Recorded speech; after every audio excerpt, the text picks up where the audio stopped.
خلافت میں خلافت المسلمین ہوتی ہے، خلیفہ خلیفت المسلمین ہوتا، غیر مسلموں کا نہیں۔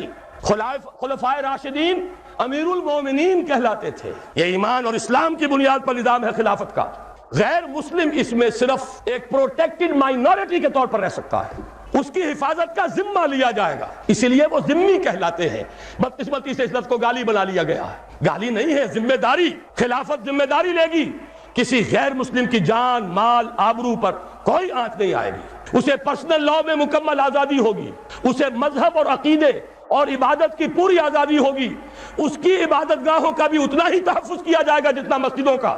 یہ ساری ذمہ داری لی جائے گی، اس لیے وہ ذمہ کہلاتے ہیں۔ لیکن ظاہر بات ہے خلافت کا نظام اللہ کی خلافت ہے، حاکمیت اللہ کی ہے، اور اس کا ذریعہ کتاب و سنت ہے۔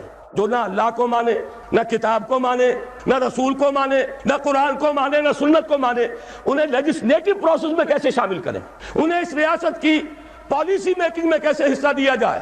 ہاں فنی طور پر ان کی ملازمتیں ہو سکتی ہیں، وہ مختلف اداروں میں کام کر سکتے ہیں، لیکن جو پالیسی میکنگ ہے، جہاں ریاست اور حکومت کی پالیسیز بنتی ہیں، وہاں ان کا کوئی عمل دخل نہیں ہو سکتا۔ جہاں لیجسلیشن ہے، قانون بننا ہے، جو کتاب و سنت کے تابع بننا ہے، وہاں ان کا کوئی دخل نہیں ہوگا۔ وہ ہوں گے پروٹیکٹڈ مائنورٹی۔